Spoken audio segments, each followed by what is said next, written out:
pocos días de finalizar el 2024, el país recibe un año nuevo con importantes retos que cumplir, entre los cuales figura el sistema educativo que todavía no termina por despegar a pesar de los avances que se han obtenido en la administración del poder popular, que destaca la construcción de miles de escuelas, así como la implementación de la merienda escolar, agregado a la matrícula gratis y becas para los sobresalientes y personas de escasos recursos. No obstante, si bien se obtuvo dichos logros en corto tiempo, lo cierto es que ahora la situación es compleja, ya que involucra a los estudiantes, de los cuales 144,000 reprobaron el año, aseguran las autoridades de educación. Y si bien en comparación con el 1.8 millones de alumnos matriculados, el número queda bajo, lo cierto es que para expertos esto preocupa, ya que los jóvenes y niños no estarían poniendo empeño para aprobar sus asignaturas. El secretario de Educación, Daniel Esponda, indicó que esperaba un porcentaje que sobrepasara el 10% de alumnos, pero si se comparan los datos del 2024 con el 2023, en realidad existe un incremento de estudiantes reprobados y la diferencia, según expertos, es significativa. No obstante, profesionales explican que esta cifra se debe a que este año únicamente se aplicó una recuperación a diferencia de años anteriores,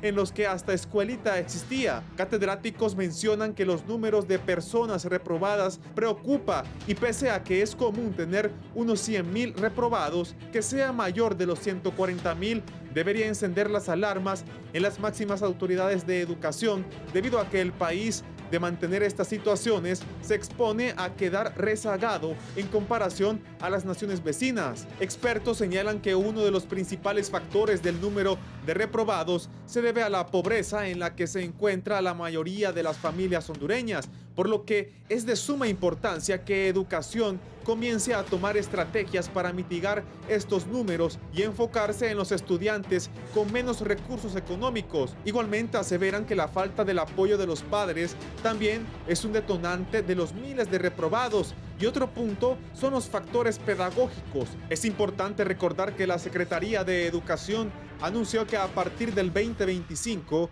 la evaluación será de 50% acumulativo y 50% exámenes, lo que significa que los niños y jóvenes deben esforzarse aún más.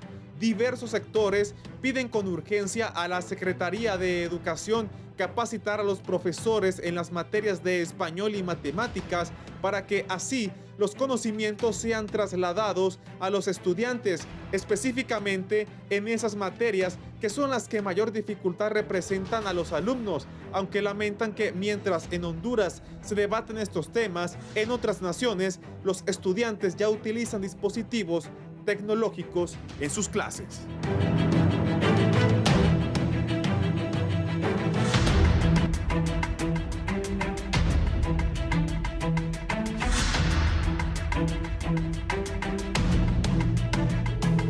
Buenos días, Honduras. Gracias por acompañarnos en el foro La Entrevista. Hoy lunes 23 de diciembre del año 2024. Estamos en vivo a través de la señal de Canal 11 a nivel nacional e internacional y por supuesto en nuestras redes sociales @Canal 11 HN nos encuentra y ahí puede dejarnos su comentario sobre el tema que ustedes ya han visto adelantado en nuestra nota introductoria. Los desafíos para 2025 en el tema de educación y cómo cerramos 2024 en estos términos. Nos acompaña esta mañana la señora Fanny Erazo, presidenta de Colpedagogos. Muy buenos días. Buenos días, presidenta del capítulo de Francisco Morazán del Colegio de Pedagogos de Honduras. Un placer compartir con compañeros y con usted, Andrea. Un placer. Gracias por estar con nosotros esta mañana. Asimismo nos acompaña el ministro de Educación, Daniel Esponda. Buenos días. Buenos días, Andrea. Un verdadero gusto poder compartir con ustedes y con los compañeros esta mañana. Felicitar a los motaguas, en especial a Raúl Valladares, que imagino que debe estar súper feliz en su casa disfrutando de las vacaciones. Y también saludar a la abuela Albaluz, que seguro ayer Andreita celebró muchísimo. Sí, sin duda alguna. Yo estaba preocupada por su estado de salud, pero todo bien. Salió todo bien con el gane del Motagua. Felicidades, licenciado. Raúl esta mañana también. Yuri nos acompaña nuevamente en este foro. Hace poco estuve aquí y siempre grato, placer para mí compartir compañeras como Fanny Erazo, el ministro de Educación, mi amigo, y usted, Andrea, que llame el nombre de mi hija, Andrea Hernández. Muchas gracias, Yuri Hernández, también presidente del PRIGMA. Vamos a dar inicio a esta temática porque es de relevancia para nosotros destacar, pues, tanto lo que se ha hecho en educación como también ver los desafíos y lo que se puede hacer en educación, que todavía, pues, es mucho. Vamos a comenzar, y lo hablábamos extra cámaras, de los reprobados. ¿Cómo nos fue este año 2024 que estamos a punto de finalizar en cuanto a los reprobados, ministro? Bueno, mire, en primer lugar debemos de señalar que todo lo que nosotros hemos venido haciendo desde el año 2022 que asumimos la dirección de la Secretaría de Educación, se ha hecho en el marco de un plan, que es el plan de refundación, que es el plan 365. Tenemos 3 pilares muy bien definidos, tenemos 6 elementos a los que estamos trabajando, que el primero de ellos es el tema de la alimentación escolar, e infraestructura, etcétera. Son 6 elementos y tenemos 5 objetivos muy claros. Es decir, que este gobierno, el gobierno de la presidenta Xiomara Castro, le ha apostado a una planificación que requiere, lógicamente, que se logre desarrollar en el tiempo. Y uno de los temas que para nosotros es fundamental que la población hondureña se logre apropiar es que las transformaciones del sistema educativo llevan tiempo. Y este tema de la matrícula, para nosotros y sobre todo en los reprobados, es un tema muy relevante, porque queremos aumentar la matrícula y queremos aumentar la cantidad de muchachos reprobados y de muchachas aprobadas, perdón, pero con calidad, es decir, sí debemos de tener un porcentaje adecuado de aprobación, pero debe ser una aprobación con calidad. En el contexto de esto que acabo de señalar, debemos de explicar qué es lo que ha ocurrido en nuestros 3 años de administración. En primer lugar, desde el año 2016 hasta el año 2021, nuestra matrícula en el Sistema Educativo Nacional venía en caída libre, es decir, todos los años veníamos perdiendo casi 100,000 escolares. Eso por un lado. Y por otro lado, se tomó una decisión totalmente equivocada, ahí como por el año 2015, de flexibilizar nuestro sistema de evaluación. Si bien es cierto, el sistema de evaluación necesitaba una revisión, pero no convertirlo en una evaluación permisiva, y aquí están los compañeros que no me van a dejar mentir, se convirtió prácticamente en una aprobación automática. Y le doy un claro ejemplo de ello, Andrea. La escuela de vacaciones, que eso era una farsa, es decir, un estudiante que reprobaba más de 3 asignaturas en un semestre, el siguiente semestre solo llevaba esas 3 asignaturas, y en 3 semanas de diciembre y en 3 semanas de enero llevaba 12 asignaturas. Y todo lo que tenía que aprender en 6 meses lo aprendía en escasas 6 semanas. Eso era imposible. En realidad nosotros lo que teníamos era una aprobación automática. ¿Qué es lo que ocurría? ¿Cuál era el resultado de eso? El resultado era que muchísimos estudiantes que presentaban pruebas de ingreso en las universidades públicas del país simple y sencillamente no ingresaban. ¿Qué es lo que tenemos nosotros ahora en la actualidad? Hemos roto esa tendencia a la baja en la matrícula, modesta, pero ya tenemos una tendencia a la alza. Todos los años hemos venido mejorando nuestra matrícula y hemos venido de menos a más en el sistema de evaluación. La primera decisión que nosotros tomamos en equipo fue eliminar la escuelita, que en el año 2022 a muchísima gente no le gustó. Después fuimos haciendo cambios en la división de las notas, por ejemplo. Este año, por ejemplo, eliminamos completamente ese montón de recuperaciones y nos quedamos solo con una. Y aquí yo quiero decir una cosa y agradezco a nuestros compañeros maestros que nos acompañaron. Lo dijimos en nuestra cátedra inicial al inicio de este año. Solo va a haber una recuperación, pongan a estudiar a sus hijos. Y yo quiero felicitar y agradecer a muchísimos padres de familia, porque también dijimos que íbamos a evaluar a los padres y los hemos hecho. Y nosotros hicimos una evaluación, hicimos nuestra proyección y pensamos que nuestro índice de reprobación iba a ser del doble del que tuvimos el año anterior. Y en realidad no fue así. Tenemos apenas el 4.9% de estudiantes reprobados, que eso es muy por debajo de los 100,000 estudiantes. Pero todavía tenemos un segmento de los estudiantes que están en la zona del Caribe del país, que tomamos la decisión de suspender el examen de recuperación en las zonas afectadas por la tormenta Sara y la pasamos a la segunda quincena del mes de enero. Pero aunque reprobaran todos esos estudiantes, no vamos a superar el 5%, es decir, tenemos un buen porcentaje de estudiantes aprobados Y hay otro elemento importante. Fíjese que en nuestro plan 365, el primer elemento es la alimentación escolar. Y una de nuestras principales tareas, además de mejorar la matrícula, que hemos alcanzado los objetivos, la segunda es la retención. Y la deserción escolar este año no llega ni siquiera al 2.5%. ¿Qué quiere decir? Que además de que estamos trabajando fuertemente el tema de calidad, estamos trabajando el tema de garantizar que nuestra matrícula se mantenga durante todo el año. Y programas que ha impulsado la presidenta Xiomara Castro, como el tema de la alimentación escolar, han sido muy exitosos, a tal grado que hoy el país está en el exclusivo club de los 5 países que mejor manejan la alimentación escolar en el mundo. Y algunos críticos, Andrea, nos pueden decir, sí, pero es que entregan arroz, frijoles, maíz, aceite. Es cierto. Y en la zona Caribe, donde culturalmente se come harina de trigo, no se entrega harina de maíz, sino harina de trigo. ¿Por qué es exitoso el programa?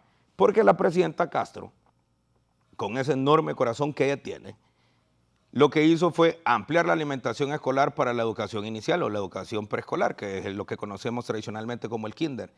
Antes del gobierno de la presidenta Xiomara, no había alimentación escolar en los preescolares. Además de ello, se amplió la alimentación escolar para 7º, 8º y 9º, que ese segmento es donde la matrícula se comienza a perder en nuestro sistema educativo nacional. Y otro elemento importantísimo es que se han hecho 4 remesas en el año. Es decir, que la primera remesa se comienza a entregar a partir de la segunda quincena de enero. Y cuando los niños comienzan clases el 1 de febrero, ya hay alimentación escolar en las escuelas.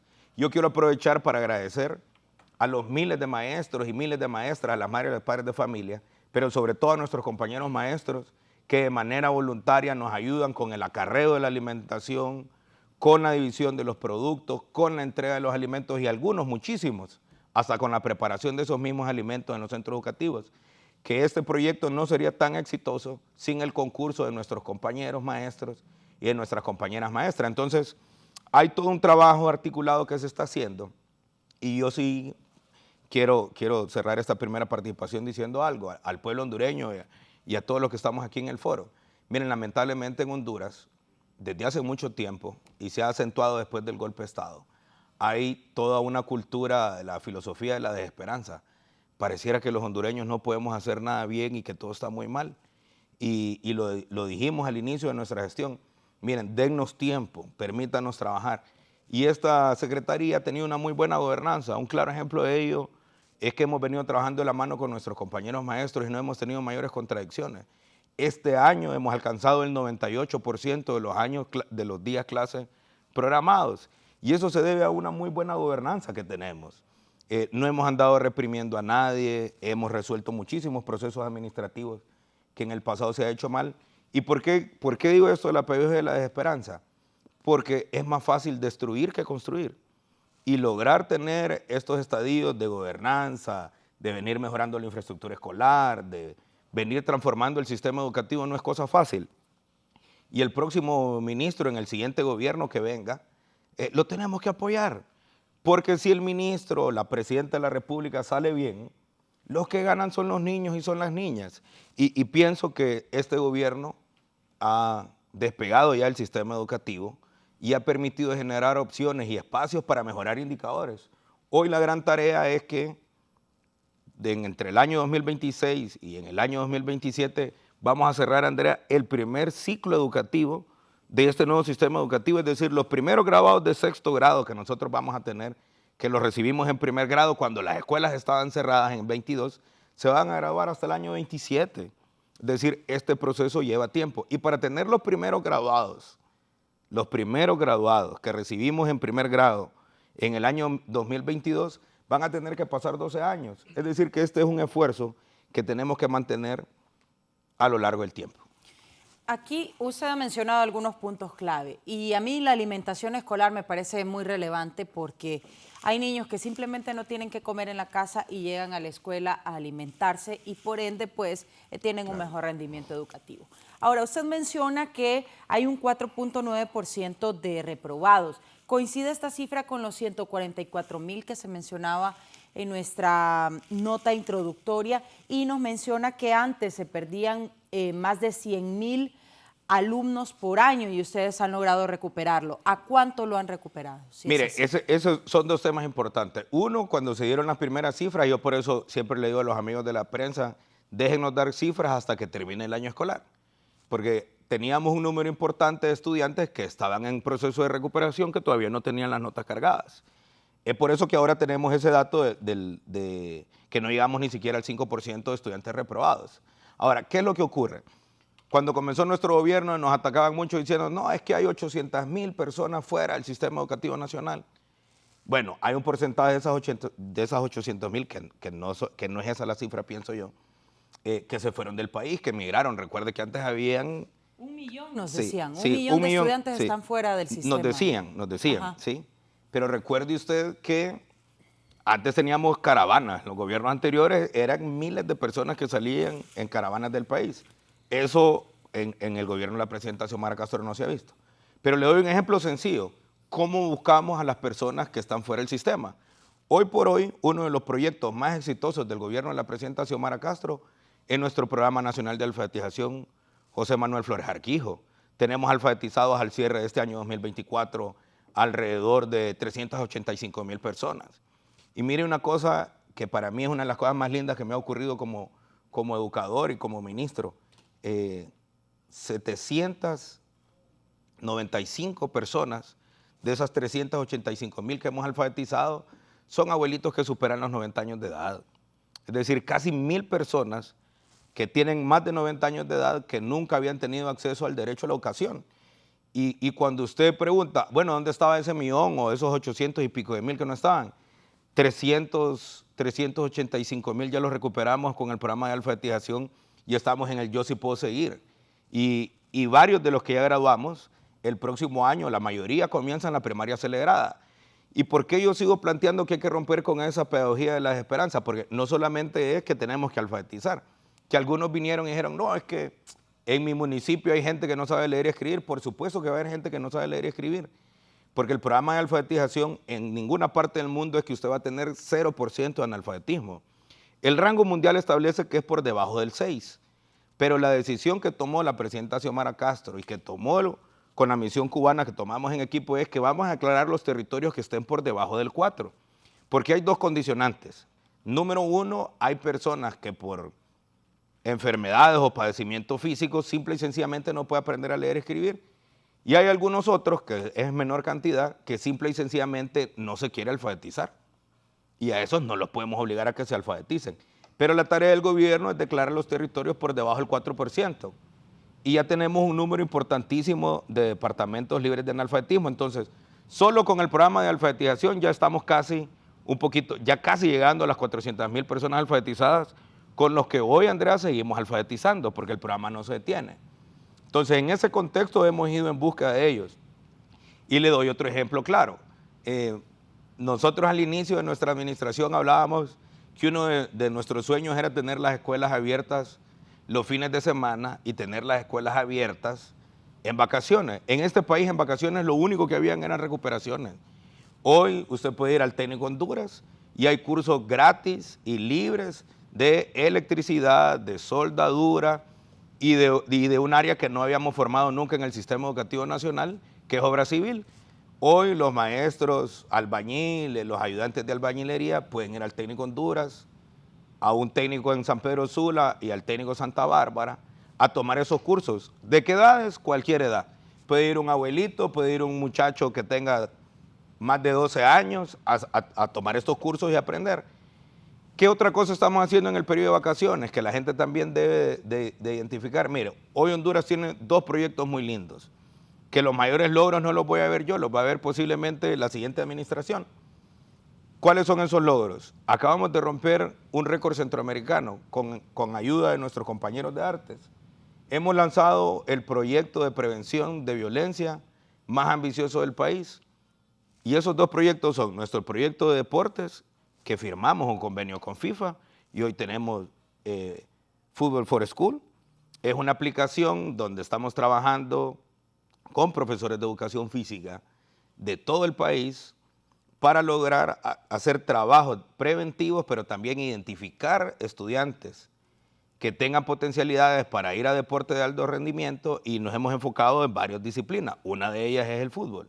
Entonces, por ejemplo, en la costa norte, en el litoral Caribe, ¿quién nos dirige en el litoral Caribe el proyecto? El profesor Carlos Taura, a quien saludamos. Nos ha llevado a 2 mundiales juveniles. Es decir, no es cualquier entrenador el que tenemos. ¿A quién tenemos en la región Pacífico, Valle y Choluteca? El profesor Humansor. Nos ha llevado también a 2 mundiales juveniles. ¿Quién nos dirige aquí en la zona central? El profesor Nahum Espinosa, que fue el primero que hizo tricampeón al Olimpia, que eso a Raúl seguro no le gusta mucho, pero es nuestro entrenador aquí en la zona central, y así sucesivamente. ¿Y qué es lo que estamos articulando ahí? Toda una estrategia de tener una estructura deportiva. Entonces, estos profesores de educación física están contratados como profesores, pero no dan clase de educación física en los salones de clase. Se dedican a eso que estamos viendo en las imágenes. Después de la jornada normal de clases, entrenan niños y niñas y están organizando equipos, y nuestro equipo se llama Estudiantes. Tenemos ya equipos en Liga Mayor. ¿Y cuál es el único requisito para participar del equipo? Que estudien, que tengan sus notas aprobadas. ¿Y cuál es la máxima que hemos tomado en este proyecto? Entre los estudiantes estén más ocupados en las escuelas y en actividades educativas, menos tiempo expuestos a la violencia. Ya nos está dando buenos resultados, estamos haciendo campeonatos vacacionales ahora mismo. Y el otro proyecto que a mí me encanta es nuestro proyecto de prevención con arte.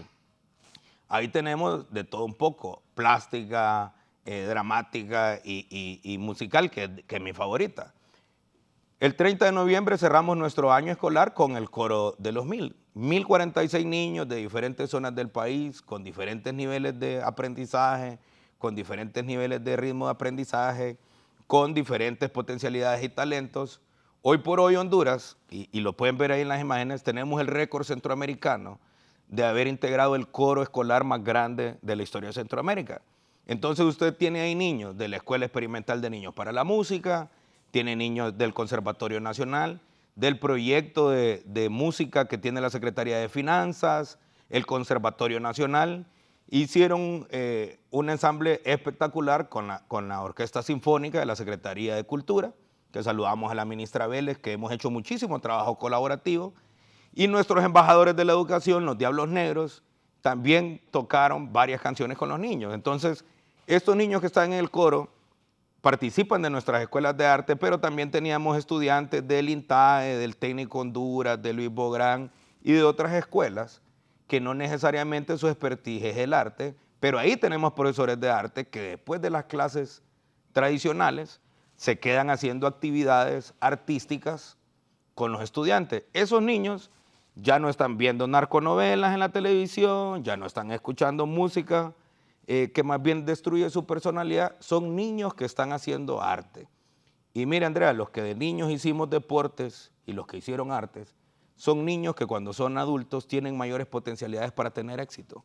Y estos niños solo es una muestra, integramos a lo mejor 1046, pero son más de 5000 niños que están haciendo todo esto a nivel nacional. Si esta política se mantiene en el tiempo, Andrea, entonces en el país vamos a tener toda una estructura deportiva y artística.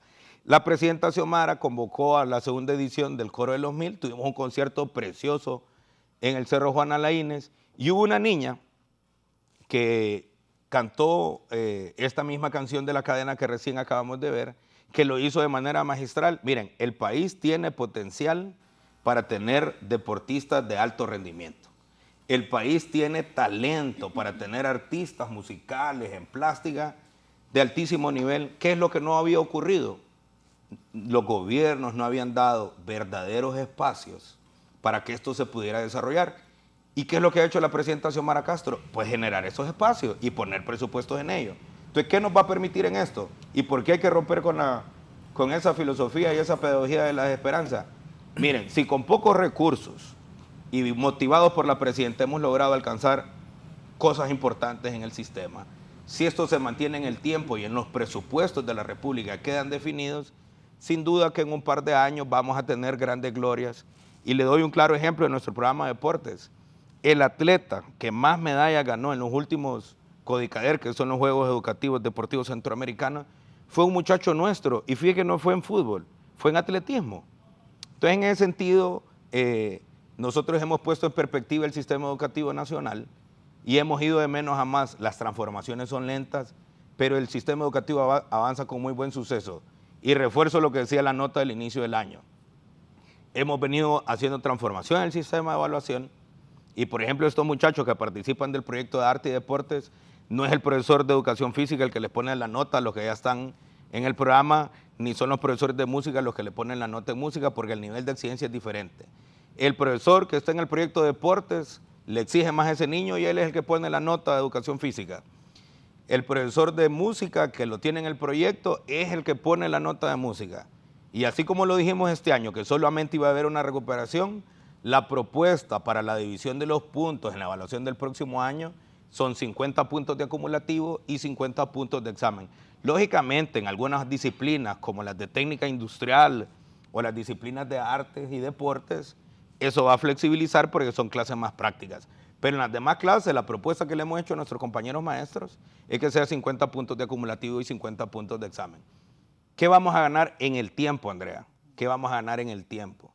Estos muchachos con este nuevo sistema de evaluación riguroso, cuando vayan a hacer sus pruebas de ingreso a las universidades públicas y privadas, van a tener mayores posibilidades de alcanzar los puntos requeridos para entrar a carreras que tienen mayor dificultad.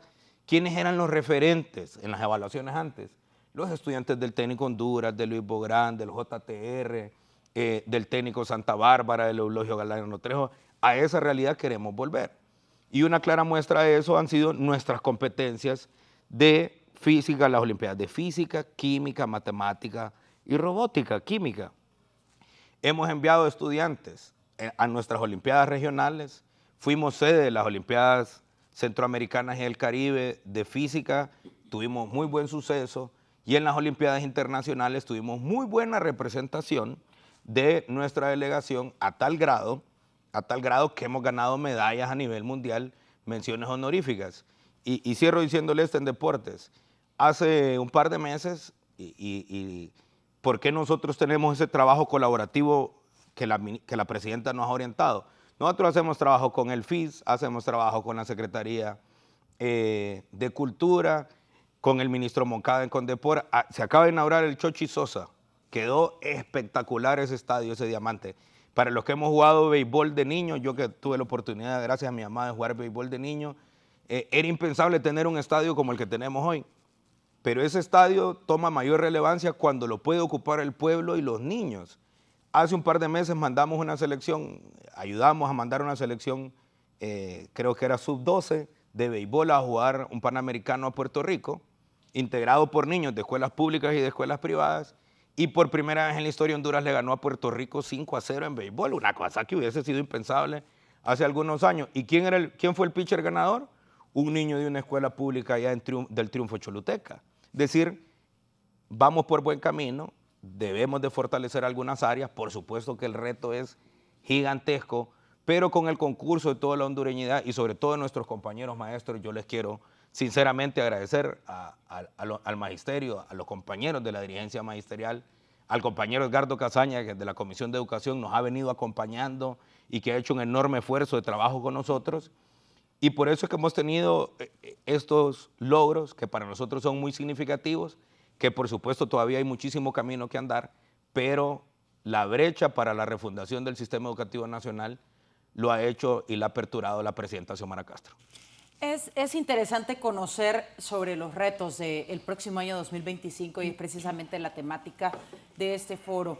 Se plantea que hay al menos 100,000 estudiantes que han reprobado este año 2024 y mi pregunta es, ¿en qué aspectos han reprobado y cómo se puede trabajar para que se mejore ese índice, que lo ideal para nosotros y lo que quisiéramos como hondureños es que no hubiera reprobado? Sabemos que es idealista, pero profesora Fanny, ¿cuáles son las razones principales por las que estos niños y jóvenes reprueban el año escolar? Sí, Andrea, nosotros, el gremio magisterial, cada docente en el aula de clases recibe una gran población en condición de alta vulnerabilidad.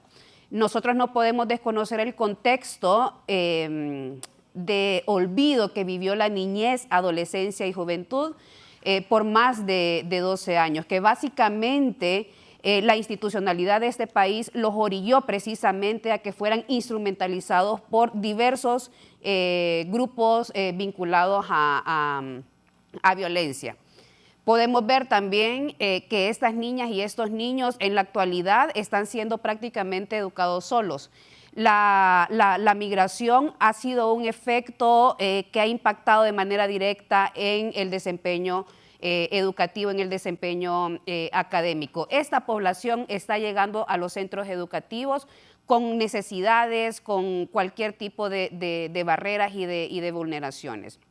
Acá, el profesor, la dinámica que nosotros hemos intentado colocar en los centros educativos es fortalecer no solamente los ámbitos pedagógicos como ser matemáticas, español, ciencias naturales, estudios sociales, que consideramos que son áreas del conocimiento básico. También estamos desarrollando aquellos aspectos socioemocionales en vista de estos vacíos que hemos mencionado. Lo importante de resaltar es la importancia de poder articular procesos pedagógicos que no solamente son directrices desde las estructuras de mando, desde las estructuras de gobierno. Y gracias precisamente a esta articulación entre el docente de aula, la Secretaría de Educación y otras instancias, instituciones que tienen que ver con el sistema o los sistemas de protección de la niñez, es que estamos articulando un proceso pedagógico educativo donde estamos colocando en el centro a la niñez, a la adolescencia y juventud. Un poco el compañero secretario, el compañero Daniel, expresaba, ¿no?, cómo estamos nosotros promoviendo el arte, la cultura, que al final estamos promoviendo un desarrollo integral de esta persona, que no solamente pueda ubicarse en el ámbito académico, sino que también pueda desarrollar las artes, las humanidades para poder generar otro tipo de impacto. Nosotros en los centros educativos estábamos más enfocados de alguna manera en el logro de rendimientos, en el cumplimiento, ¿no?, en la cual teníamos que mandar evidencias. A veces teníamos que quitarle el tiempo, 2, 3 horas al aula de clases, a la actividad pedagógica, por estar haciendo informes, por estar mandando evidencias, que al final quedaba en eso, ¿no?, cumplimiento.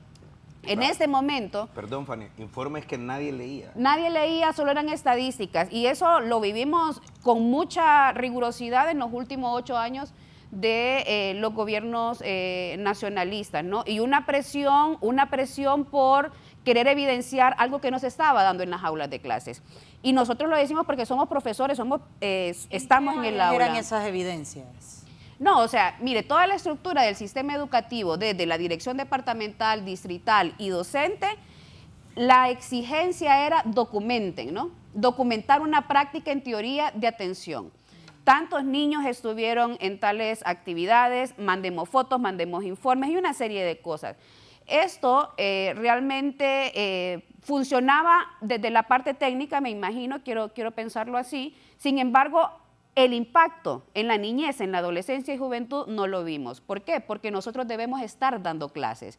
Debemos de estar dando clases, pero no solamente con el conocimiento, también tenemos que utilizar herramientas pedagógicas, y esto fue un vacío que tuvimos por más de una década.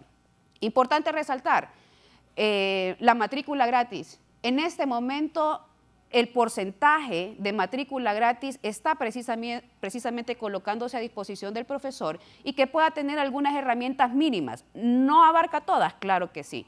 Son procesos que debemos de ir construyendo con el tiempo.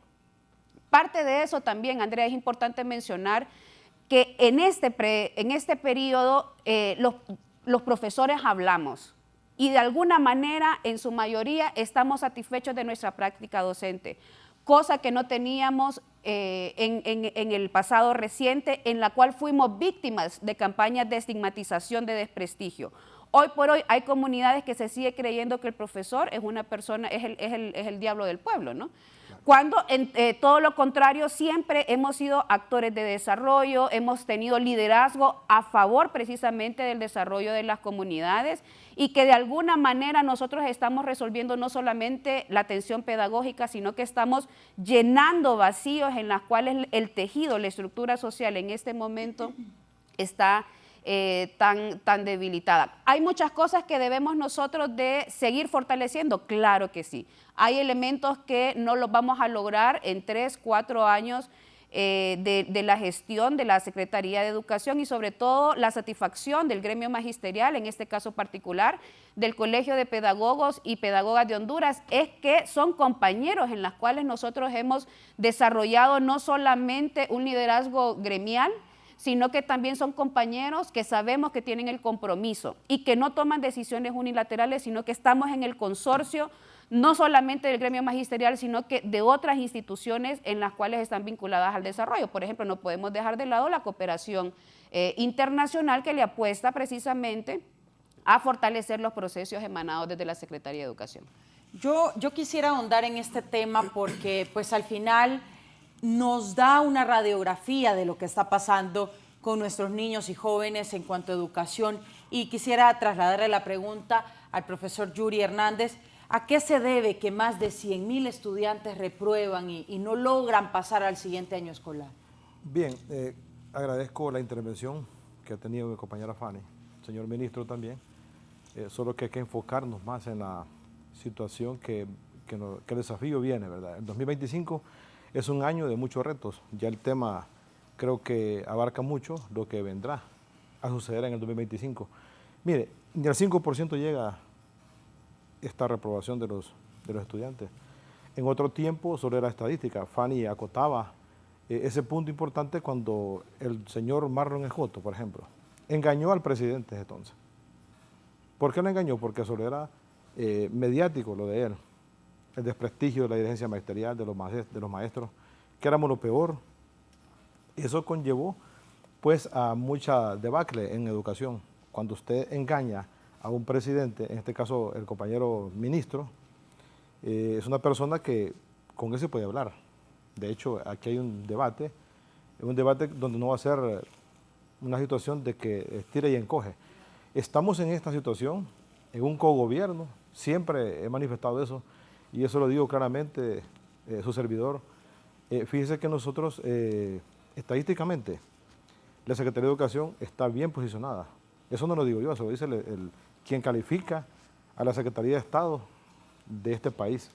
El gobierno de la República pues tiene ya su personal que califica, y en esto nosotros pues no estamos aplazados. Sin embargo, el reto es que el señor ministro de Educación, aquí está enfrente, nosotros tenemos la capacidad de decirle a él que tiene que ya hacer el tiraje de los textos escolares. Perdón, eso falta.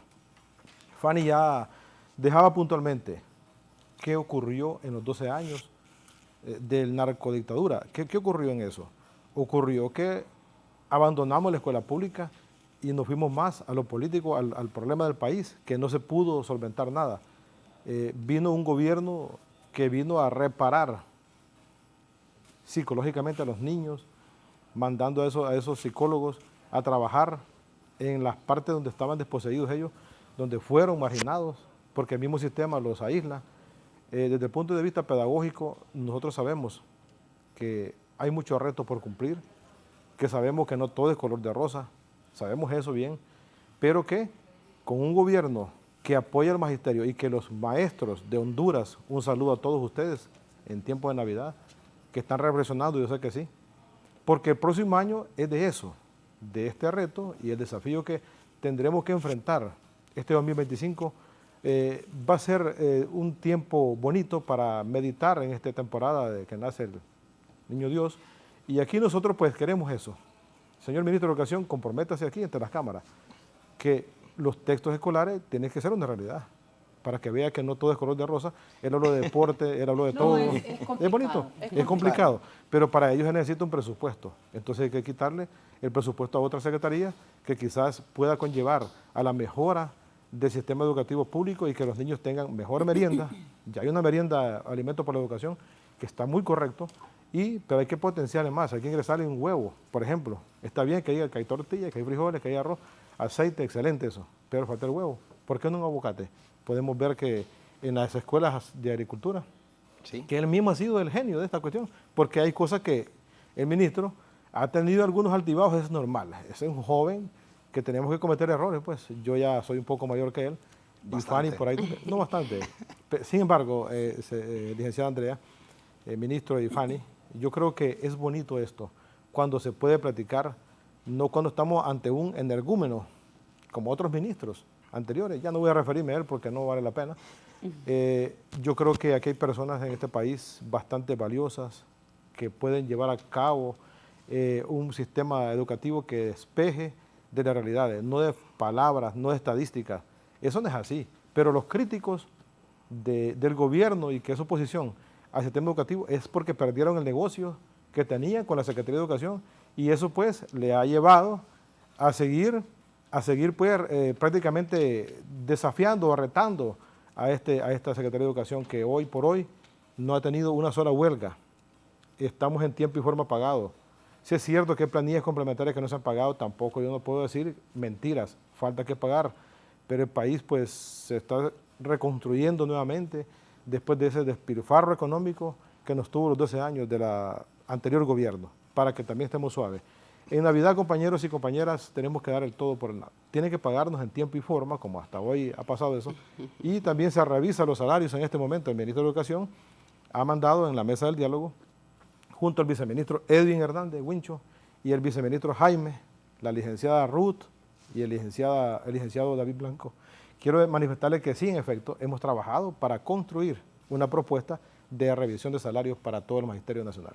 Ahí yo me voy a detener en la pregunta al ministro porque se menciona de que se podría dar un incremento a los salarios de los maestros, pero también tenemos la situación de que más del 70% de las escuelas solo tienen un maestro. Entonces hay quienes plantean que en lugar de incrementarle los salarios a los maestros que ya se tiene, se contraten nuevos maestros para tener en estas escuelas, sobre todo al interior del país, en donde un maestro cubre prácticamente todos los grados y donde la situación es compleja. ¿Qué diría usted, ministro? ¿Se va a seguir pujando para que se le dé el incremento a los maestros que ya existen o se dará la contratación de más maestros para tratar de combatir este 70% de escuelas que solo tienen uno? Bueno, mire, en primer lugar ese dato está malo, es decir, no es cierto que el 70% de nuestras escuelas sean unidocentes.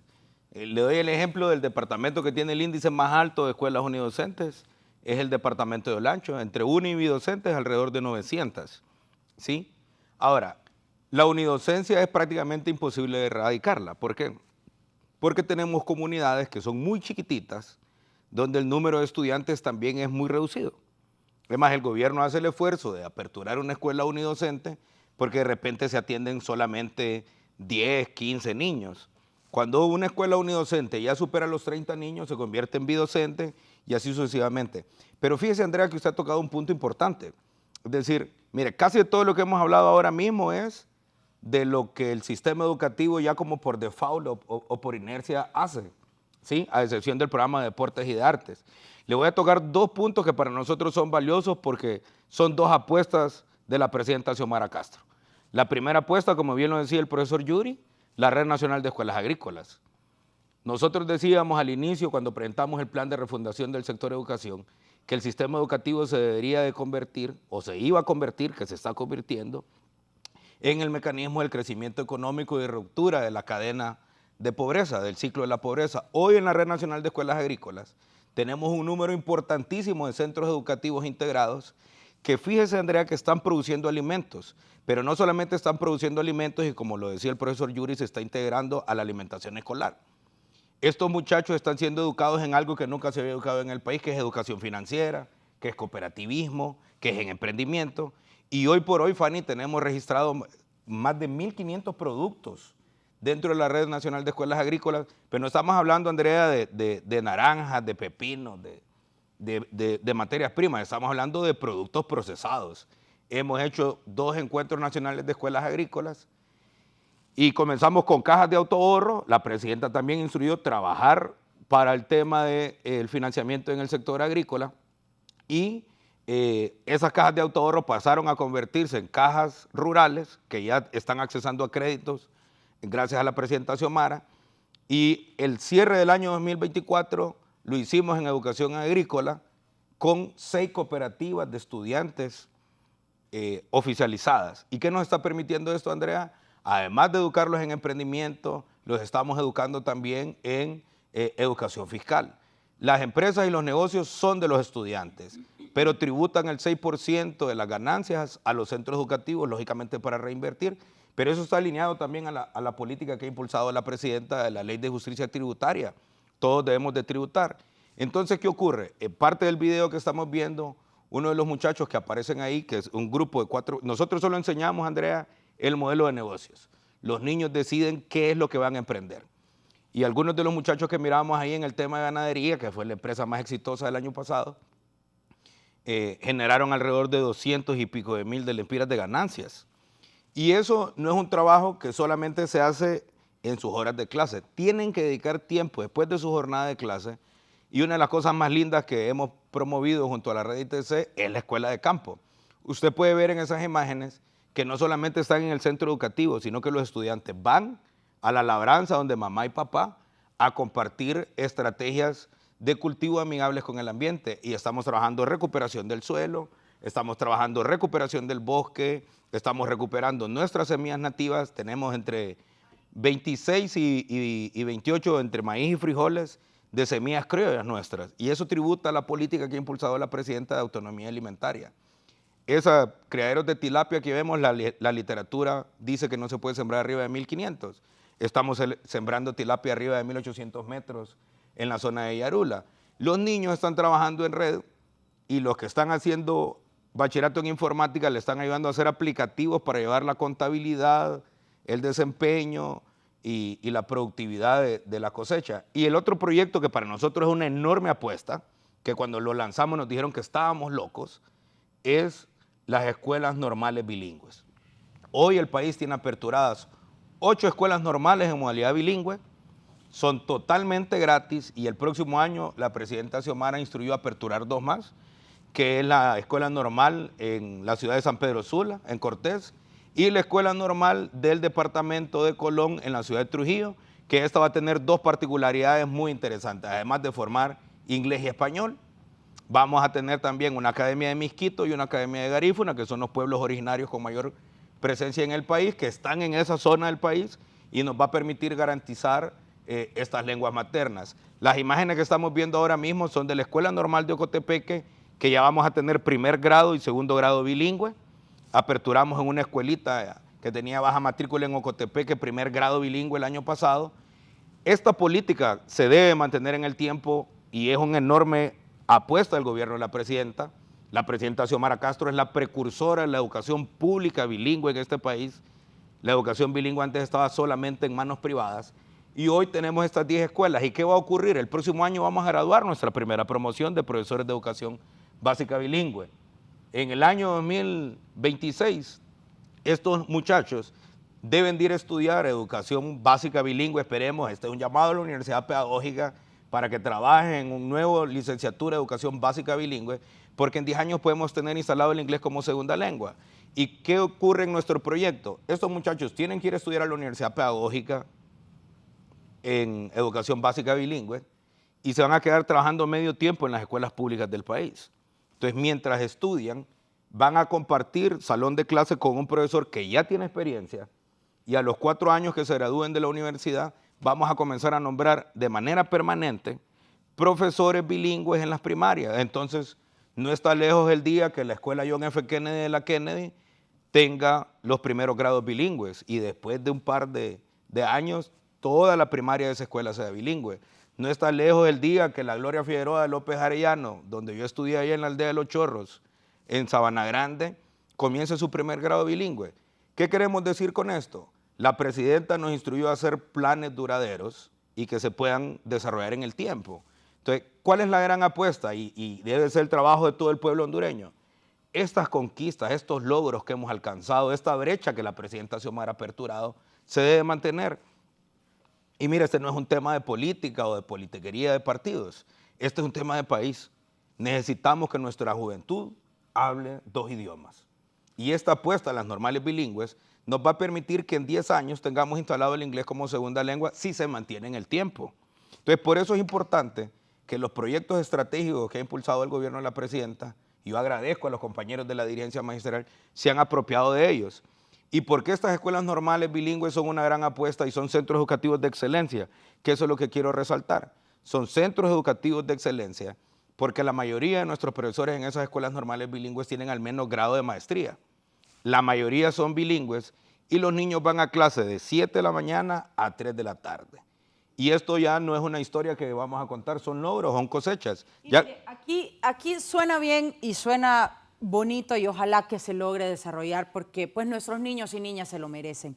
Pero es para mí todavía cayendo en nuestra realidad nacional que se debe impulsar matemáticas y español, que también tenemos debilidades, claro. Y por qué no pensar en mejorar en esas áreas antes de pues, plantear lo de la educación bilingüe, que todavía estamos un poco lejos. Ahora le hago una pregunta a usted, Andrea. ¿A usted le parece que deberíamos decir, bueno, estamos mal en español y matemáticas y no hagamos lo demás? No, nosotros, en simultáneo para mí, pues correcto. Si se puede hacer todo, no, qué bueno. Y lo estamos haciendo en simultáneo. Le doy un claro ejemplo. Este año cerramos la graduación que nos acompañó a la presidenta Xiomara Castro con la primera promoción de otra escuela de excelencia, que es la escuela agrícola que tenemos en Comayagua. Esa escuela es espectacular. Las demás escuelas agrícolas, el 90 y pico % de la matrícula son hombres. En esta escuela agrícola de Comayagua tenemos representatividad de los 18 departamentos y casi el 50% de la matrícula son niñas. Todos los muchachos y las muchachas que fueron a hacer pruebas de ingreso al Zamorano y a la escuela agrícola de Comayagua aprobaron. ¿Por qué estamos ganando medallas en matemáticas en competencias regionales? Porque estamos trabajando y hemos reformado los contenidos de matemáticas. Y le doy un claro ejemplo. Cuando arrancamos el gobierno, las escuelas hondureñas estaban cerradas. La modalidad que teníamos en los bachilleratos era una modalidad semestral absurda y ridícula, donde matemáticas había perdido casi 200 horas. ¿Qué hicimos nosotros? Cambiamos esa realidad, volvimos al pensum anual, y estamos fortaleciendo matemáticas y español. Y quien perdía el primer semestre, perdía el resto del año. Perdía el resto del año. Sí. Hoy eso se ha cambiado, por eso es que hemos mejorado nuestros indicadores. Y por eso nosotros, por un lado, estamos tributando al objetivo 1 y 2 del plan de refundación, que es leer y escribir bien. El segundo es que los muchachos desarrollen la capacidad de comprender y analizar lo que leen y lo que escriben.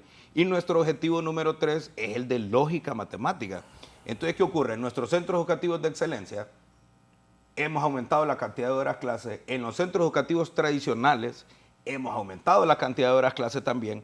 Y una gran apuesta, hay que contratar más docentes, como lo decía usted, por supuesto. Pero mire, ¿qué es lo que estamos haciendo nosotros con el tema de mejorar esto? No tenemos otro camino, hay que aumentar la cantidad de horas clase. Entonces, por ejemplo, un claro ejemplo de eso son los bachilleratos nuevos agrícolas, que aumenta la cantidad de horas clase. Una apuesta de eso son las escuelas normales bilingües, que son centros educativos de excelencia, que aumentan las horas clase. Y le voy a dar una primicia. El próximo año en el Instituto Central Vicente Cáceres vamos a aperturar el primer bachillerato en deportes que va a tener este país. Esos muchachos también van a tener más cantidad de horas clase. Van a comenzar a las 7 de la mañana y van a salir a las 3 de la tarde. ¿Para qué estamos haciendo eso, Andrea? Para que podamos tener una estructura deportiva en el país. El país o sea, los formadores en fútbol, por ejemplo, la mayor parte son empíricos y la FENAFUTBOL, la federación, está haciendo enormes esfuerzos. Hoy estamos trabajando con la federación. ¿Para qué? Nosotros contratamos profesores, ellos nos lo forman y les dan un certificado de FIFA y eso va a aumentar, pero no solamente estamos trabajando en esa disciplina, estamos trabajando béisbol, estamos trabajando baloncesto. Y le doy un ejemplo, usted ahora que nos decía el tema de matemáticas, fíjese que ahora tenemos selección nacional de ajedrez y tuvimos participación en los COICADER de ajedrez con muy buen suceso. Entonces, ese objetivo 3 del plan 365, que es la lógica matemática, Andrea, no solamente es cuánto tiempo nos encerramos en el salón de clase a hacer operaciones matemáticas, también obedece a cómo las matemáticas nos sirven en el cotidiano. Entonces, usted miraba en el video de las escuelas agrícolas que los niños estaban con aparatos inteligentes, con tablet y con teléfono ahí en la labranza, cosa que en este país no se había hecho nunca. ¿Qué están haciendo los niños? De sus clases de estadística que llevan en el salón de clase, lo están poniendo en práctica ahí en cuánto creció la planta, cuánto maíz está produciendo, cuánto frijol está produciendo, y ese es el desarrollo de lógica matemática. Ahora yo debo ser muy claro, y aquí tenemos que ser completamente honestos. Tenemos proyectos exitosos y hemos comenzado cosas muy importantes, Pero el gran reto hoy, que hemos comprobado que funciona y que lo hemos sistematizado, es el escalonamiento. ¿Cómo vamos a llevar esto, Andrea, a los demás centros educativos? Y yo por eso insisto, debemos de trabajar fuertemente para cerrar con éxito el año 2025 y preparar las condiciones para la nueva administración, que yo estoy seguro que va a ser del Partido Libertad y Refundación. ¿Por qué?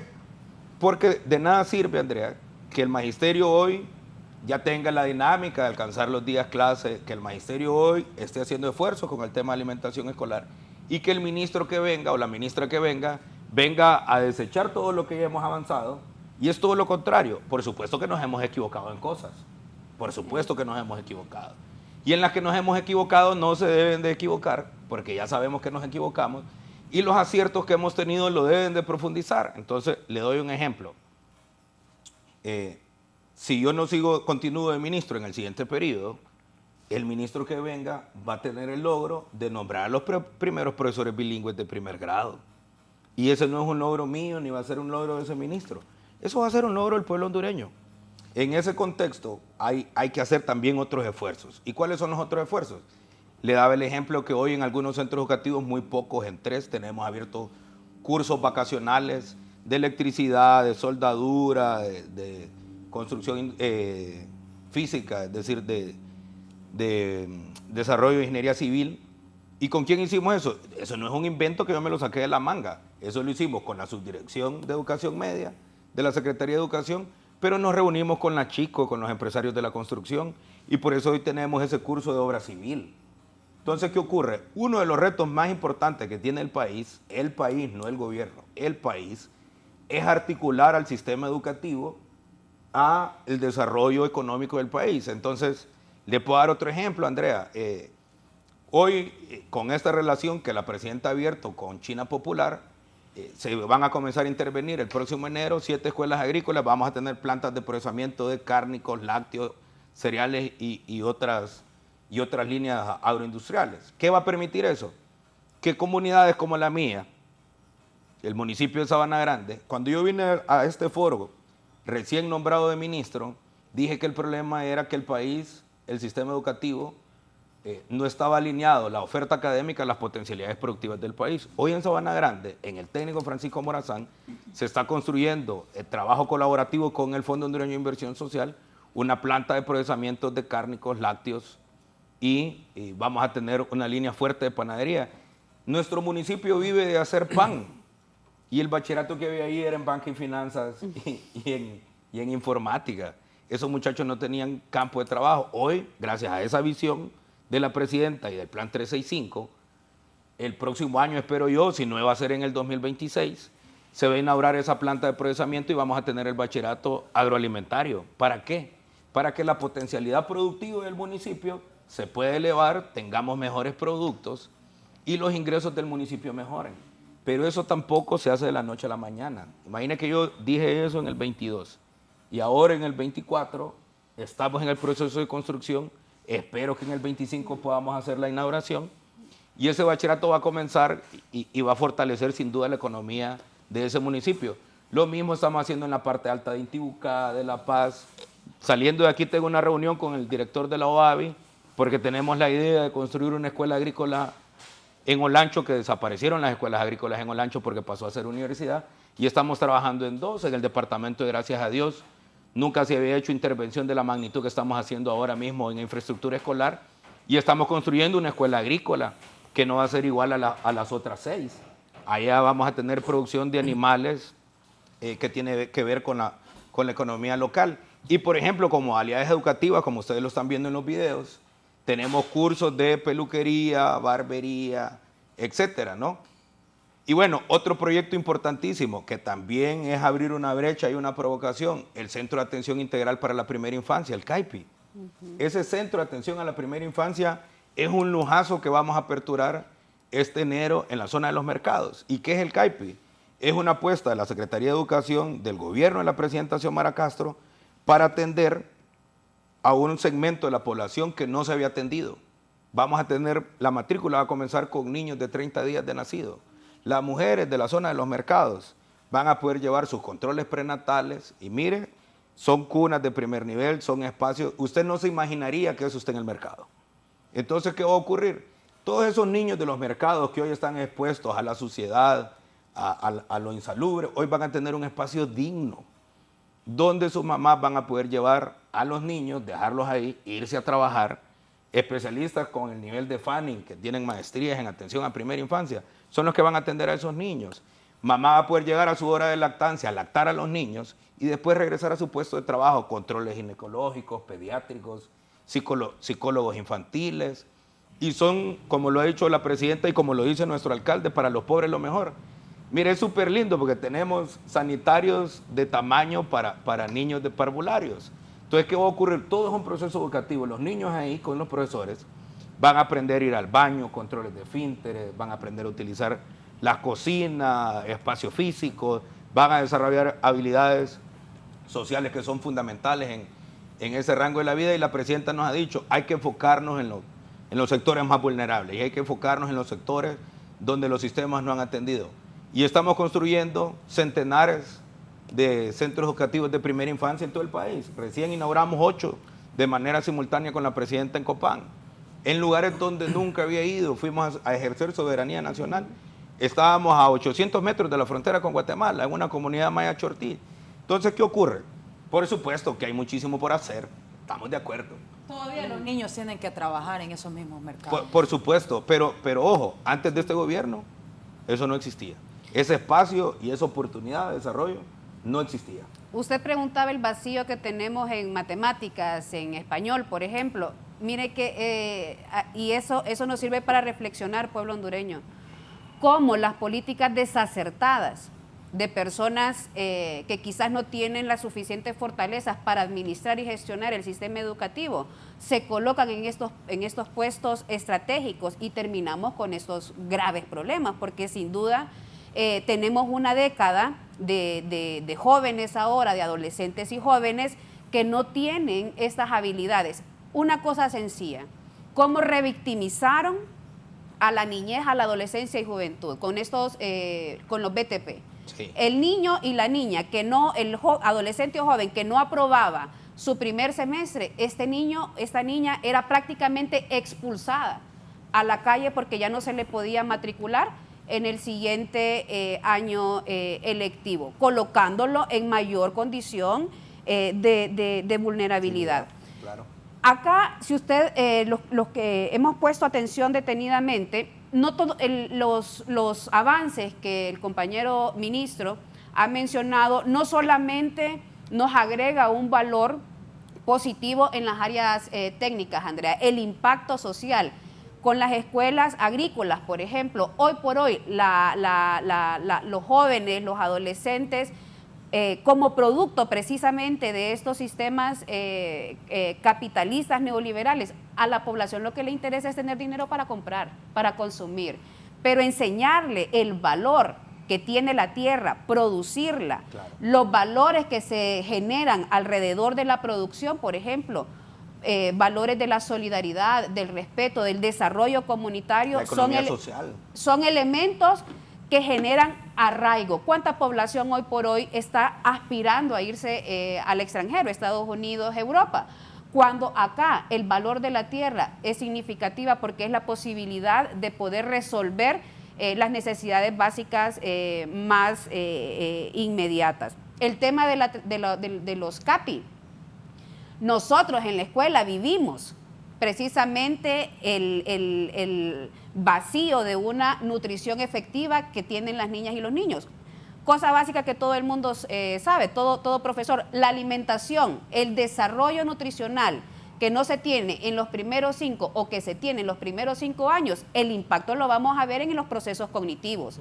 Es decir, nosotros acá, la desnutrición alta que han vivido esta población son precisamente una de las barreras que hoy por hoy está impactando directamente en la población. No podemos esperar nosotros que personas que han tenido desnutrición severa puedan adquirir, puedan construir los conocimientos. Exacto. Voy a hacer una pausa. Sí. Solo porque lo que decía Fanny es que toda esta política negativa del modelo expulsaba a nuestra juventud. Trabajo colaborativo con los compañeros de Cancillería. Hoy Honduras es el primer país de Centroamérica que tiene bachillerato virtual. Y toda esa gente que fue expulsada, que se fue en caravanas, que no había terminado su bachillerato hoy en España, en Estados Unidos y en Inglaterra, tenemos estudiantes en nuestro bachillerato virtual. Y el compromiso que hemos hecho con el canciller y los consulados y las embajadas, el próximo año vamos a graduar las primeras promociones de bachilleres virtuales hondureños en Estados Unidos y en España. ¿Qué va a permitir eso, Andrea? Que nuestros muchachos que se tuvieron que ir, que nuestras muchachas que se tuvieron que ir, que dejaron incompleto el bachillerato o que se fueron en 9º grado, van a poder hacer el bachillerato en el extranjero y si retornan al país van a poder seguir estudios en la universidad. Pero además, cuando se gradúen en las embajadas van a tener sus títulos, los van a poder registrar en los países donde residen hoy y van a poder seguir estudios en el nivel superior. Esa es una apuesta que el gobierno de la presidenta Castro ha impulsado. ¿Para qué? Para que esos compatriotas que son los que sostienen muy buena parte del PIB hoy, también el gobierno de Honduras les dé una oferta académica allá, aunque estén en el extranjero, que muchísimas veces, dependiendo de la condición migratoria, ya sea regular o irregular, se les hace muy difícil ingresar a los sistemas educativos de los países donde residen y donde trabajan. Hoy con el bachillerato virtual tienen una estupenda opción para proseguir sus estudios y avanzar al sistema educativo superior. Bueno, lo triste es que también se hayan tenido que ir. Por supuesto, pero hoy el gobierno de la presidenta Xiomara Castro también les ha dado una oferta académica y una forma de atenderles, pero sobre todo, Andrea, la oportunidad que si regresan al país, como lo esperamos, a mover la economía nacional, puedan proseguir estudios en el nivel superior. ¿Qué es lo que ocurría con los compatriotas retornados? No tenían ninguna posibilidad de reintegrarse al sistema educativo nacional y hoy, con el bachillerato virtual, por supuesto que tienen una oportunidad. Y no solamente, Andrea, los que están en el extranjero. Si, por ejemplo, algunos de los compañeros que están aquí en el set, que son camarógrafos, que tienen horarios complicados, no han terminado su bachillerato y ya superan los 15 años, se pueden inscribir también en la plataforma de la Secretaría de Educación todos los mayores que no tienen la edad para ir a un centro educativo tradicional y de manera virtual pueden terminar su bachillerato. Bueno, yo a este le di clases en el Técnico Honduras, así que estoy seguro que terminó su bachillerato. Entonces, en ese contexto, nosotros hoy, con toda la plataforma de educación digital, más la mesa de educación digital que tenemos integrado con muchos sectores, los privados, fundaciones, hoy Roatán es el primer municipio con todos los niños con una computadora. Estamos trabajando con el alcalde Amable de Jesús para que Colina se convierta en el segundo municipio con todas las escuelas conectadas y que cada niño tenga su computadora. Entonces, Andrea, contestando a una pregunta que usted me hizo y reforzándola, sí, tenemos que fortalecer matemáticas y español, pero en los proyectos de desarrollo, de inversión, sobre todo de la transformación y la refundación del sistema educativo, no nos podemos detener, hay que llevarlo juntos, sin perder la perspectiva ni de uno ni del otro.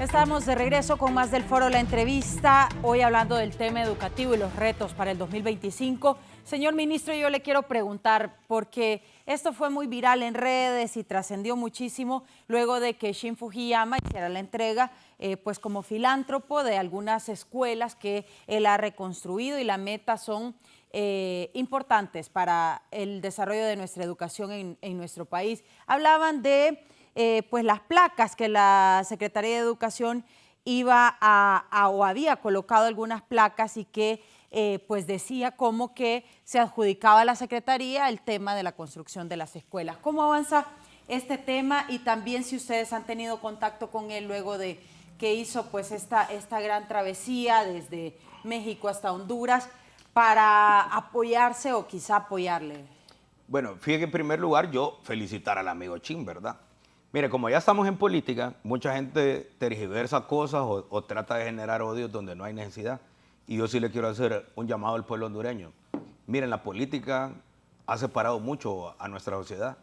Y a mí me preocupa muchísimo que estas nuevas elecciones sigan profundizando esa división.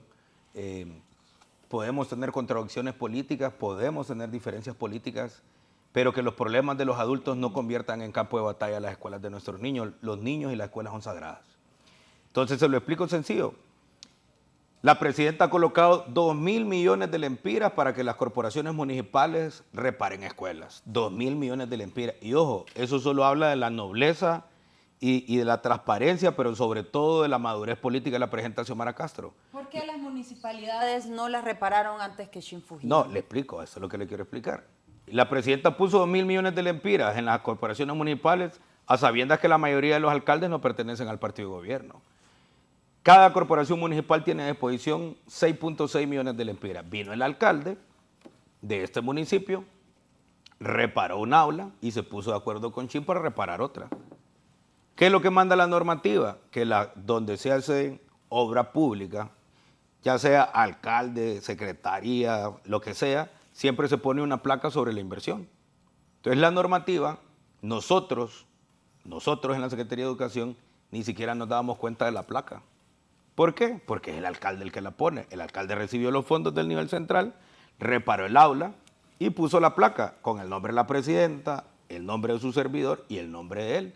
Es más, con Shin tenemos una muy buena relación, somos amigos. Estuve en un podcast de unos muchachos de San Pedro que son bien divertidos. Y dice, no, dice la presidenta y el ministro ni cuenta se daba. Alguien, bueno, es que la otra cosa es que en la área rural no hay periodistas, hay comunicadores sociales, ¿verdad? Y a veces a algunos pocos les hace falta profesionalismo.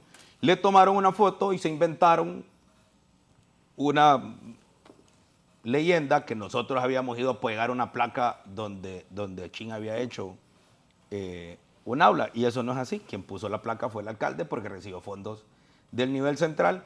Pero además de eso, fíjate que nosotros con Shin ya habíamos hecho un trato de amigos, que los centros educativos que él rehabilitara, nosotros íbamos a poner pupitre y algún otro mobiliario. Reparó uno aquí en Tegucigalpa, nosotros mandamos los pupitres y ni siquiera yo aparecí para que no fueran a decir que, ay, es que este viene aquí a saludar con sombrero ajeno. Hace, creo que un mes, estuve en la Ciudad del Progreso y el amigo reparó 3 centros educativos, si no me equivoco.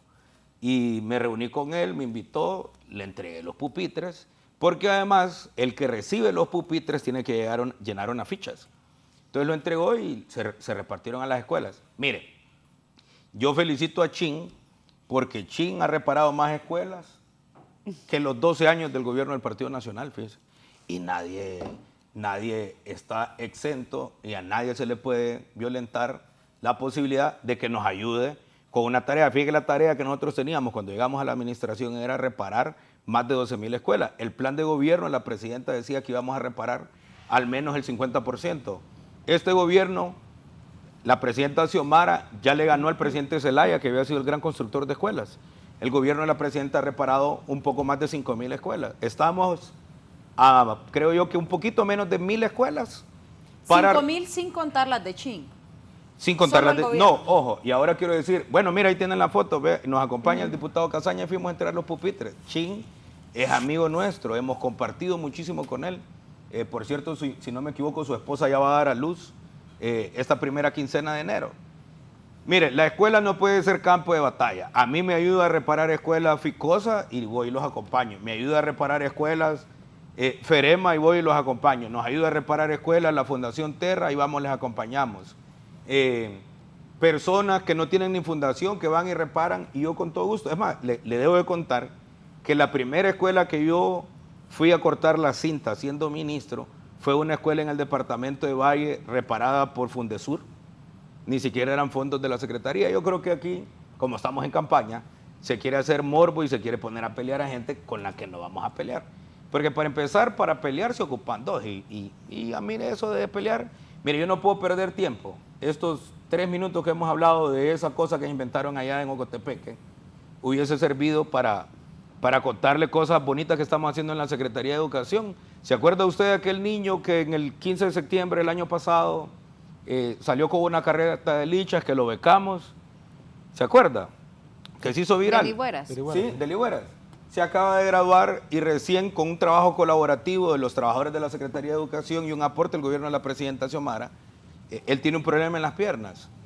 Este enero, va a ser intervenido un aporte solidario del gobierno, un aporte de los trabajadores de la Secretaría de Educación, del colectivo de la Secretaría, trabajo colaborativo con la Secretaría de Salud y el niño va a ser operado. Entonces, mire, No tenemos tiempo para pelear ni para ponernos a discutir cosas que en realidad al sistema no le abonan. ¿Qué cosas nos tienen a nosotros ocupados? ¿Cómo mejoramos el rendimiento de matemáticas y español? ¿Cómo seguimos reconstruyendo escuelas? ¿Cómo mejoramos el tema de la alimentación escolar? ¿Cómo hacemos producir nuestra Red Nacional de Escuelas Agrícolas, que va muy bien? ¿Cómo fortalecemos nuestras escuelas normales bilingües? Que por cierto en San Pedro Sula la vamos a aperturar y estamos trabajando con el alcalde para ver el espacio físico donde la vamos a aperturar. Es decir, nosotros desde la Secretaría de Educación nos hemos concentrado y nos hemos ocupado en resarcir los daños que los gobiernos anteriores le hicieron a la niñez, olvidándose del sistema educativo. Y la presidenta Xiomara ha colocado como prioridad en su gobierno el derecho a la educación, pero sobre todo garantizar el derecho de los niños y de las niñas. Y eso a nosotros es lo que nos ocupa. Sin duda, como lo decían los compañeros, tenemos retos para el año 2025.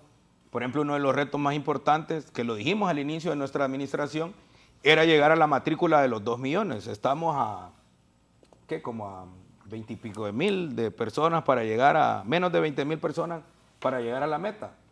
¿Qué va a ocurrir? Esos 385,000 que ya alfabetizamos, el próximo año van para primer grado. Estamos hablando de adultos que rebasan los 18 años de edad, adultos que tienen 40, 50, 60, casi 1,000 que tienen 90 años que el próximo año van a primer grado.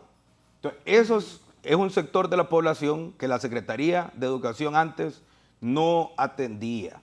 Y va a ser primera vez en la historia de este país, antes que termine el primer semestre del año, que vamos a declarar a Honduras por primera vez libre de analfabetismo. Entonces, cuando nos preguntan, ¿y a dónde estaban esos 800 o esos millones de personas que no estaban en el sistema?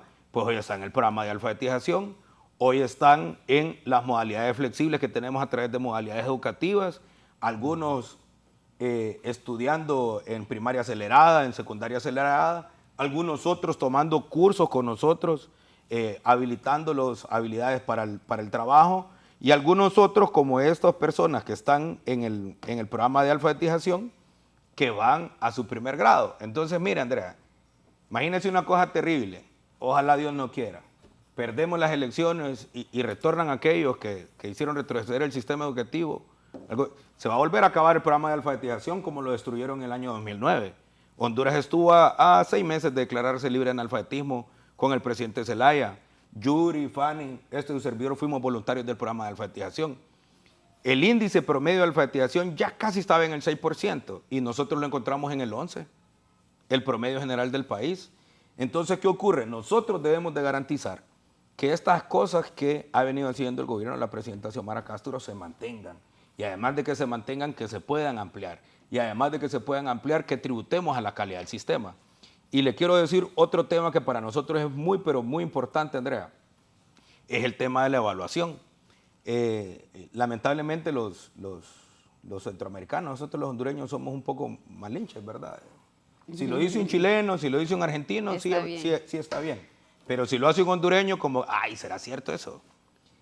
Entonces nos ocurre mucho. Nosotros hoy tuvimos 2 encuentros regionales, de SECSICA, que tuvimos la presidencia pro tempora, y de CELAC. Vinieron todos los ministros de América a reunirse aquí de educación. ¿Y por qué? Porque nosotros estamos dando pasos significativos en la reforma del sistema educativo, pero además tenemos una gran apuesta, que es la evaluación del sistema y no solo los aprendizajes. ¿Sabe qué es lo que ha hecho nuestro sistema de evaluación o las métricas de evaluación que hemos tenido en el pasado? Miden si Andrea sabe de matemáticas y de español, pero no saben si Andrea tiene que comer en la casa. Entonces, ¿para qué nos van a poner a competir con Finlandia y Noruega si sabemos que vamos a salir reprobados? La primera tarea es lo que ha hecho la presidenta. Hay que darle de comer a los niños. Pero eso no quita, Andrea, que no estemos trabajando en lo otro, como bien lo señalaba usted. Estamos trabajando en un mecanismo de evaluación inédito en el mundo, donde vamos a, y ojo, no lo estamos haciendo solos, lo estamos haciendo con los países de la región. Vamos a revisar, a evaluar los factores asociados. Es decir, si andamos mal en matemáticas y en español, ¿por qué estamos mal en matemáticas y español? Sencillo, porque los niños no comen.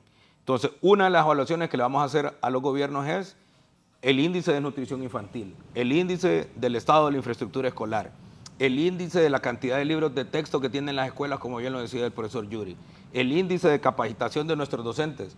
Nosotros este año que acaba de pasar hemos capacitado casi 40,000 profesores en matemáticas y español, por darle un ejemplo. Entonces, ¿qué ocurre? A los gobiernos, desde el SECSICA, aspiramos a que le podamos hacer evaluaciones de medio término.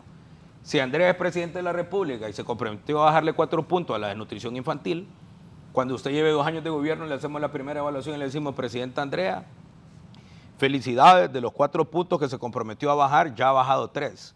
O, presidenta, póngase pilas, porque de los 4 puntos que se comprometió a bajar, solo ha bajado 1. Y eso nos va a permitir, Andrea, que evaluemos la trayectoria educativa del sistema y no solamente los aprendizajes. Porque es muy fácil echarle la culpa a los profesores que trabajaban con las uñas, que no tenían financiamiento del sistema educativo, que hoy sí tenemos a través de la matrícula gratis. Miedo a que le quitaran la plaza porque no tenían acuerdo permanente. Exacto. Hoy hemos nombrado más de 16,000 profesores en permanencia y le doy un claro ejemplo de cómo este gobierno le ha hecho justicia al sistema educativo nacional. Óigame, casi 30 años los profesores de Proeco, sin acuerdos de permanencia. Más de 20 años los profesores de SAT, sin acuerdos de permanencia. Y hoy, gracias a esa instrucción de la presidenta Castro, los compañeros Proeco, sin preguntarle a qué partido político pertenecían, y a los compañeros SAT, sin preguntarle a qué partido político pertenecían, y al trabajo que hizo el compañero Casaña aprobando ese decreto en el Congreso, hoy hemos nombrado en permanencia a esos compañeros, y ningún politiquero a estas alturas del partido va a ir a chantajear a un compañero maestro Proeco, o sea, a decirle, si no me servís en las urnas o no me conseguís votos, te despido. Eso ya no ocurre. Yo quiero preguntarle precisamente al profesor Yuri sobre La Plata. Hubo una protesta el día que ustedes estuvieron en este foro, se hablaba de que se le va a pagar también el retiro a algunos de los maestros, hay quienes tienen dudas sobre si hay plata o no para pagarle a todos, se habla también de que se debería extender el presupuesto general de la República en temas de educación y cuéntenos cómo está la situación entonces en cuanto a dinero. Estamos hablando de la IMPREMA, ¿verdad? De la que aquel día hablamos. Lógicamente, mientras la Comisión Nacional de Banca y Seguros no saque las narices de la inversión que tiene que expandirse en IMPREMA, difícilmente podremos llevar a cabo un proceso de retiro de los compañeros que a través de una demanda han ganado ellos en la sala constitucional, y eso conlleva a restablecer en este gobierno y en esta administración que el ministro es presidente de la APA, en este caso más del suplente que es Wincho, mi buen amigo, saludamos a todos ellos. Entonces él en la APA tiene claro el panorama, tanto el ministro, porque su subalterno en este caso pues conlleva con nosotros los colegios magisteriales para que ese compromiso, y el doctor Héctor Díaz, que es el encargado, es el director especialista del IMPREMA, que tiene un doctorado en este tipo de problemas, que ya tiene el por cuánto va a ser el estimado que tiene que pagar en esta demanda. No solo debe abarcar. ¿Por qué no nos deja la comisión, Yuri? Porque la comisión en el gobierno anterior, usted me va a decir, pero tiene un nuevo gobierno. Obviamente hay factores que a este gobierno no le va a ajustar, que el compromiso del siguiente gobierno debe ser sacar las manos y las uñas de la Comisión Nacional de Banca y Seguros, del IMPREMA. ¿Por qué? Porque el IMPREMA tiene dinero, pero el IMPREMA, con ese fondo que tiene, si no expande su inversión, porque la comisión le restringe, entonces, pero no inversiones como hablábamos aquel día de Palmerola, que tienen problemas para pagarnos. El próximo año tendrá un problema el magisterio.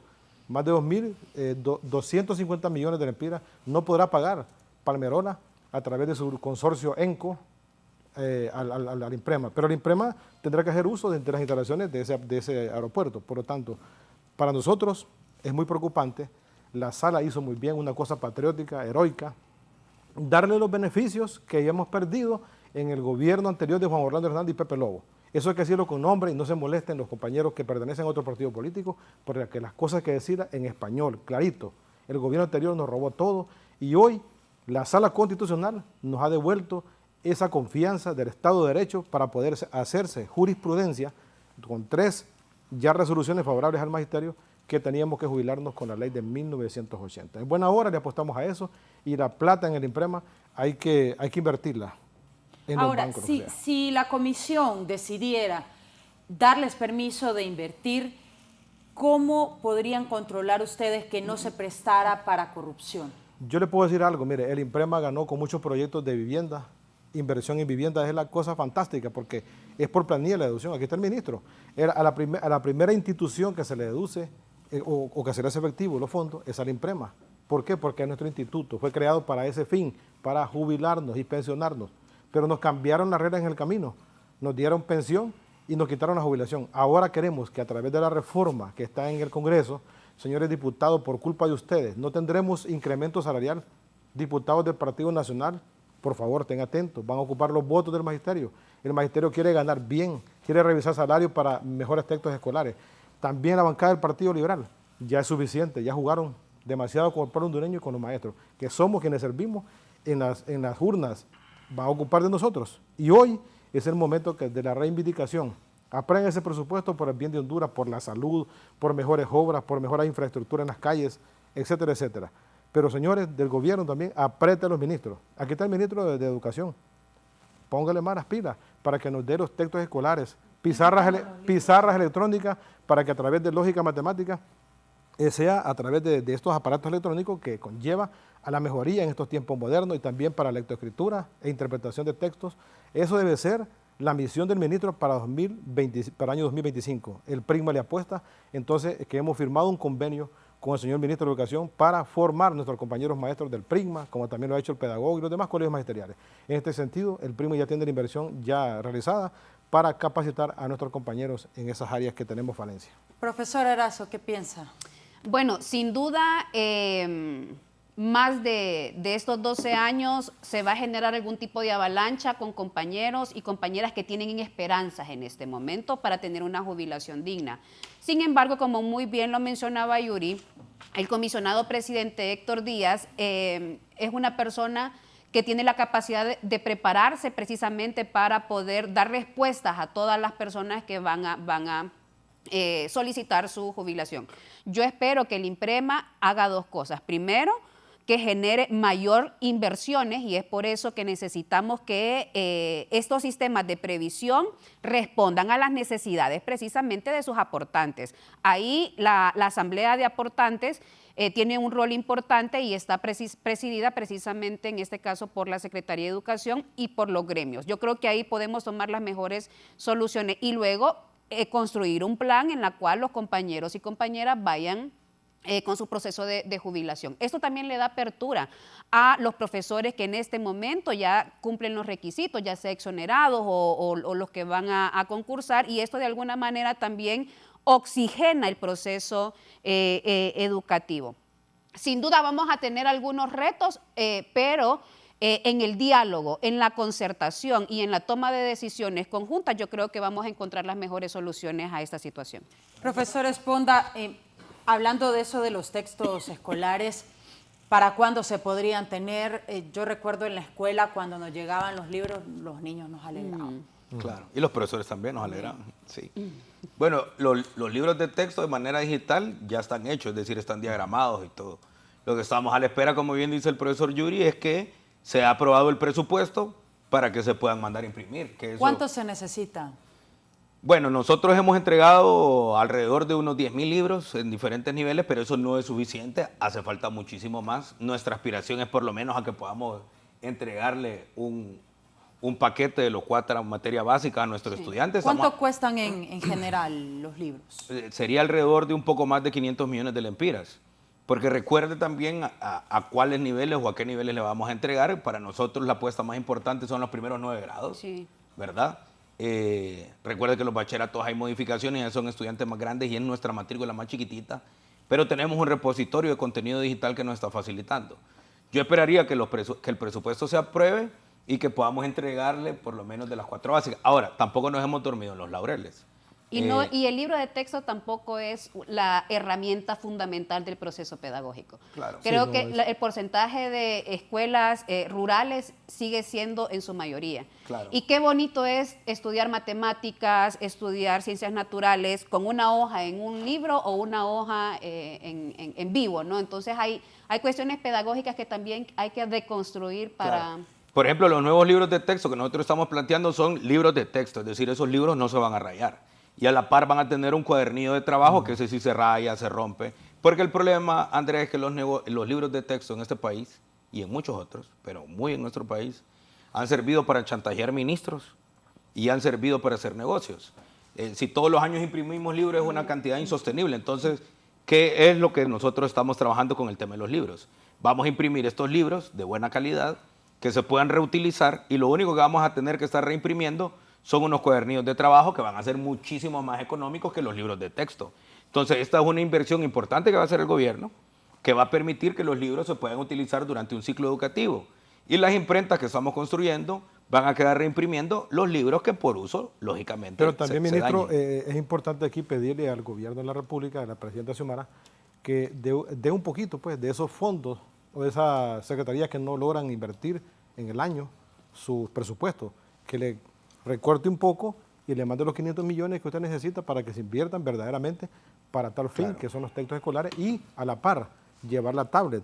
¿Para qué? Para que podamos vincular, claro, la situación tecnológica que en estos tiempos hoy avanzamos, claro, tenemos que avanzar. Y mire que un dato importante que no lo ha dicho el ministro. Fíjese que yo estaba leyendo una estadística donde dice que Honduras es el país que tiene las mejores personas capacitadas bilingües. Estamos arriba de Costa Rica, porque siempre aquí decía que Costa Rica por aquí, que Costa Rica por allá. Hoy Costa Rica se debate en una situación de sangre por el narcotráfico y toda cosa. Pero ya Honduras lo superó en cuanto a los jóvenes que han estudiado la cuestión bilingüe. ¿Sería, ministro, licitación para estos 500 millones de lempiras que se deben invertir? Sí, por supuesto. Nosotros este año terminamos de imprimir, priorizando matemáticas y español, alrededor de unos 50,000 libros, también priorizando los primeros grados del sistema y sobre todo los muchachos, o las niñas y los niños, que estuvieron en primero y segundo grado en la pandemia de manera remota, que ahí la cosa es compleja. Y yo creo que eso es un tema muy importante, Andrea, porque cuando discutimos el tema de educación, pareciera que es que veníamos de vacaciones, y no. Honduras fue el país del mundo que tuvo más tiempo la escuela cerrada. 10 años de atraso, dicen, con la pandemia. Bueno, yo no sé cómo calculan eso, pues yo discrepo mucho cómo calculamos eso, pero el tema es que las escuelas hondureñas estuvieron cerradas 400 días. Y nosotros tomamos una decisión valiente en el 2022 con los compañeros, que fue aperturar las escuelas, porque trabajo colaborativo logramos integrar. Yo sí quiero darle un mensaje al pueblo hondureño importantísimo y valioso para nosotros. Es que hemos venido trabajando en nuestra gestión para firmar el Pacto por la Educación, Andrea. ¿Y qué es el Pacto por la Educación? Que todos los actores que participamos del sistema educativo, madres y padres de familia, estudiantes, colegios magisteriales, sindicatos, empresarios, fundaciones, y todo aquel que se quiera sumar, firmemos un pacto donde garanticemos que todos apoyemos el sistema educativo y que las escuelas no se conviertan en campo de batalla de las contradicciones políticas de los adultos. Es decir, que estamos invitando este próximo año a que podamos firmar ese pacto para que las cosas positivas que hemos hecho las podamos acompañar entre todos y que respaldemos a los funcionarios de la Secretaría de Educación, porque lamentablemente, y lo puedo decir con total autoridad porque lo he vivido en carne propia, hay sectores de la sociedad que al ministro o a la administración de la Secretaría de Educación la toman de enemiga. Por supuesto que nos vamos a equivocar, eso es normal, los humanos nos equivocamos. Pero si nosotros, la sociedad hondureña, no comprende que la única manera que realmente podemos transformar el sistema educativo es que nos unamos todos. Mire, la presidenta Xiomara Castro ha hecho cosas maravillosas, pero el gobierno que venga también debe hacer cosas maravillosas. Y el subsiguiente tiene que hacer muchísimas más cosas maravillosas, y si eso ocurre sin duda en un par de décadas o en una década, vamos a estar hablando del milagro educativo hondureño. Entonces nosotros queremos invitar a todos los actores directos e indirectos del sistema educativo que nos acompañen a firmar este pacto por la educación para garantizarles a nuestros niños y a nuestras niñas la educación de calidad que se merecen.